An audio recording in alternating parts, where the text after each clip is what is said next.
ನಮಸ್ತೆ ಎಲ್ಲರಿಗೂ, ನಾನು ನಿಮ್ಮ ಪ್ರವೀಣ್. ನೋಡಿ, ಇದು ಯಾರಾದರೂ Digitek ಅನ್ನೋದು ಒಂದು ಅನ್ಬಾಕ್ಸಿಂಗ್ ವಿಡಿಯೋ. ಇದು ಯಾರಾದರೂ Digitek ಏನಾದರೂ ಪರ್ಚೇಸಿಂಗ್ ಮಾಡಬೇಕಂತಿದ್ರೆ ಆರಾಮಾಗಿ ಮಾಡ್ಬೋದು. ಯಾಕಂದರೆ ತುಂಬ ಚೆನ್ನಾಗಿದೆ, ವರ್ತ್ಫುಲ್ ಇದೆ, ವಿತ್ ಯೂಸ್ಫುಲ್ ಇದೆ. ಹೊಸದಾಗಿ ಯಾರಾದರೂ ಯೂಟ್ಯೂಬ್ ಚಾನಲ್ ವಿತ್ ಏನಾದರೂ ಬ್ಲಾಗಿಂಗ್ಸ್ ಮಾಡೋದಾದರೆ ಇದು ತುಂಬ ಯೂಸ್ ಆಗುತ್ತೆ. ಆ್ಯಂಡ್ ಪ್ರೈಸಸ್ ಆಗಿರ್ಬೋದು, ಇದಾಗಿರ್ಬೋದು, ಎಲ್ಲ ತುಂಬ ಚೆನ್ನಾಗಿದೆ, ವಿತ್ ವರ್ತ್ಫುಲ್ ಅನಿಸುತ್ತೆ.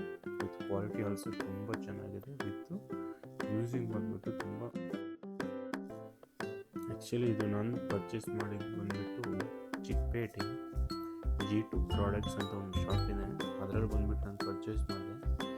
ಬಟ್ಟು ಅಲ್ಲಿ ಆನ್ಲೈನ್ಗಿಂತ ಸ್ವಲ್ಪ ಬೆಸ್ಟ್ ಪ್ರೈಸ್ಗೆ ಕೊಡ್ತಿದ್ದಾರೆ. ಹೋಗ್ಬಿಟ್ಟು ಬೇಕಂದರೆ ನಿಮಗೆ ಯಾವ ಥರ ಏನು ಕ್ಯಾಮ್ರಾ ಆಗಿರ್ಬೋದು, ಈ ಥರ ಎಲ್ಲ ತುಂಬ ಅಲ್ಲಿ ಸಿಗುತ್ತೆ. ಯಾರಾದರೂ ಬೇಕಂದರೆ ಹೋಗ್ಬಿಟ್ಟು ಬೇಕಂತ ತಗೋಬೋದು. ಬಟ್ ಅಲ್ಲಿರೋ ಸ್ಟಾಫ್ಗಳು ತುಂಬ ಫ್ರೆಂಡ್ಲಿ